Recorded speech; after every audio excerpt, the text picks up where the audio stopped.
Hey there, it's me, Nate, and today I'm going to go ahead and show you what books I picked up during the month of July. Let's see, I got 4 books here, and let's just go ahead and get into it. So starting off, I have another light novel, or like web novel technically, series I'm going to be starting. This is Villains Are Destined to Die by... I'm gonna totally butcher this name because it's in Korean, but it's Kwon Kyeul. I don't know how that's pronounced, but that's the author's name right there. So I did my best with it. So for this series, I've read a good chunk of the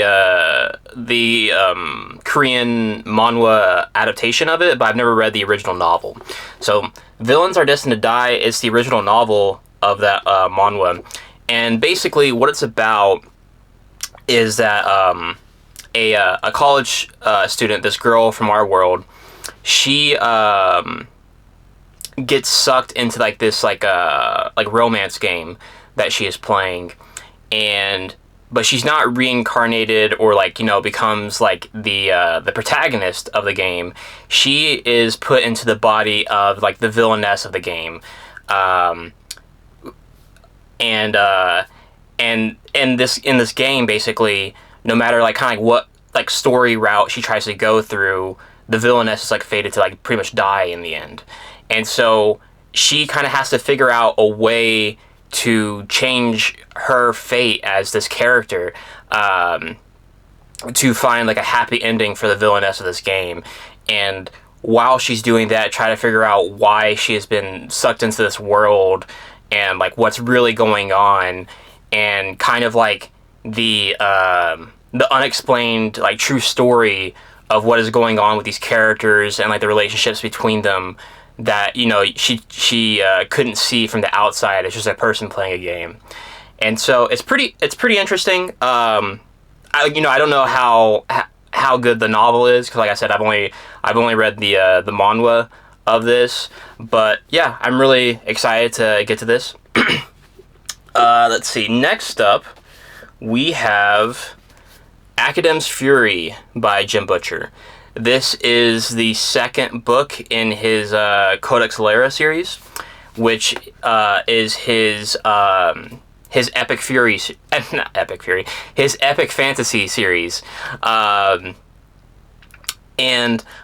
I did a review of Furies of Calderon a couple of months ago now, and I thought it was... In my review, I said it was bad, but then probably as time passed, I kind of softened on it, and I said it was okay.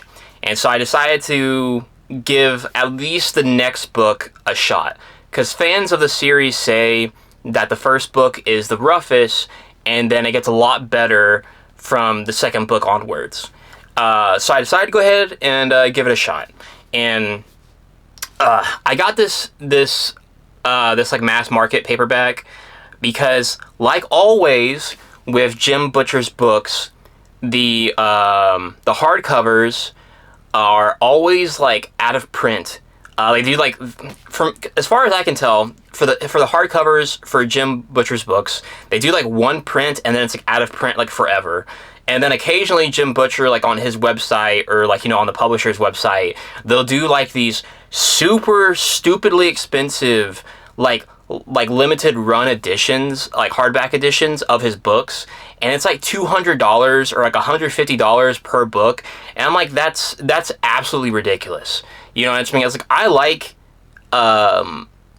Broken Binding, I like those kind of editions, but I think the most I would ever pay for one book is maybe $70-$80, and that's already pushing it. So I can't imagine spending $150 or $200 or more for one single book. I even for my favorite book in the world, I don't think I could justify spending that much for one book. So if I end up finishing the series and loving it, maybe I'll go back and collect all the hardback editions. But anyway, tangent aside, so for those who don't know, the Codex Alera series is this epic fantasy series where Jim Butcher kind of takes like Roman-inspired fantasy and culture and mixes it with like kind of like a Pokemon-esque like elemental spirit taming kind of magic system. And in this world, we mainly follow Tavi, who is like this basically like your standard epic fantasy like village farm boy, coming of age protagonist, right? And in the second book, Academ's Fury, he has left his small countryside village and has made it to like this big academy here in like the capital of the empire. And here he is like he's kind of like an assistant or servant to the emperor, while also attending this academy. But Tavi is at an advantage that basically everybody else in this world is not, or at least in this empire is not, in that he does not have any Furies to summon. And Furies are these elemental spirits that basically people kind of like bond or like contract with, and through them are able to use like magic, or what they call crafting, as in Fury crafting. And so Tavi is often looked down upon for this disadvantage.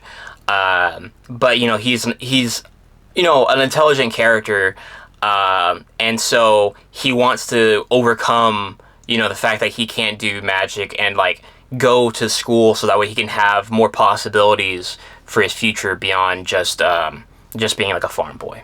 And so but while also in the midst of this, there's a lot of political intrigue going on in the empire, because some of the noble lords and government figures want to overthrow the current emperor, because they see him as old and weak, and since his heir, the prince, died years ago, they don't see like a true line of succession, so they want to put themselves into power. So that's kind of what's going on in the world, basically. So yeah, I'm gonna give Academ's Fury a shot, see if I like it. But if it ends up being okay, like middling again, then I'm just gonna drop the series.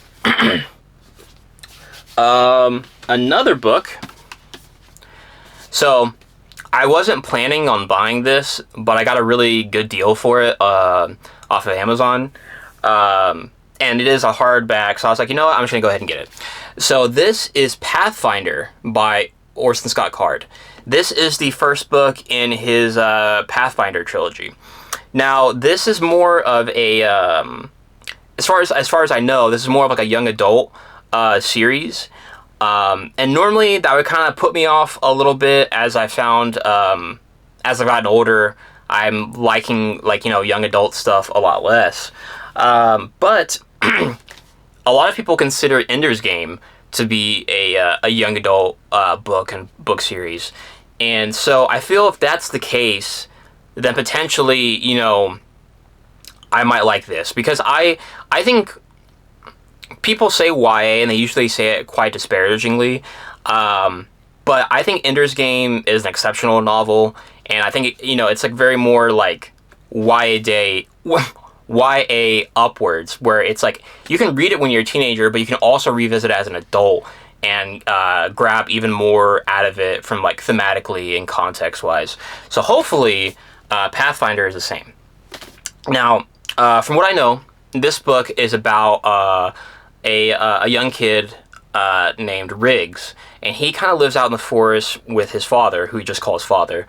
And Riggs has the power to like see like these trails, these paths, like these glowing trails and paths like in the air that follow everything, and he can like follow these trails to find things. And so like say if like a person walked down a road an hour ago, he can see like this glowing trail following them, even though the time has passed. But one day his father passes away, and after that, he discovers all these secrets that his father was keeping from him, and leading, to like revelations about himself and who he is, and like what his place in the world, and like what's really going on. So I don't know a whole lot more past that. I didn't want to know more past that. I wanted to keep a lot of it as a surprise. But yeah, that's Pathfinder by Orson Scott Card. And then, so I've been, the last like month or so, I've really gotten back into reading comic books. I used to be a pretty avid comic book reader, but I fell off a couple of years ago.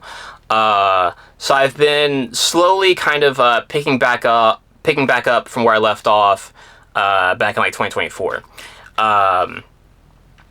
And I've been reading mostly so far just DC comic book stuff, because I got the DC Infinite app, whatever it's called, and I've just been reading a lot of stuff on my tablet. But as part of my subscription, DC, they sent me a free comic book, and I got to pick. And I saw Supergirl about a month ago, and so I went ahead and picked up the comic book that the Supergirl movie was based off. And that is Supergirl, Woman of Tomorrow, there we go, by Tom King, with art done by Bill Quist-Evely. And Tom King, as far as a writer, is very hit or miss for me. When he hits, he really hits. It's like really amazing. And then when he misses, it's like very much like he was trying too hard thematically, or he was trying to be too overly artistic, And as far as Bill Quist-Evely, I think his art's pretty solid. But so let me show you some panels and stuff. So he has like this very like beautiful art style, very like vibrant with those colors, like those like yellows and oranges and stuff. And so I'm really looking forward to reading this. I don't know when I'm gonna get to it, but nice to have this. I think if I end up reading this and liking it, I'll probably pick up like the hardback edition later on, because this is just the trade paperback version. But yeah, looking forward to reading this, because even though the Supergirl movie I thought was kind of, it was alright. I wouldn't watch it again, I don't think. But a lot of people say that the comic book, Woman of Tomorrow, that the movie is based on, is exceptional and way better than the movie. So I definitely want to read that at some point. But there we go. Those are all the books I picked up during the month of July. So kind of a small book haul video here for the month. But yeah. So if you could, in the comments down below, let me know what books you got here in July. Whether it's, big or small, or if you didn't buy anything at all. I didn't mean to rhyme right there. But yeah, just, let me know what you picked up during the month of July in the comments down below. And also, if you could, please like this video and subscribe to the channel. And until next time, have a good day.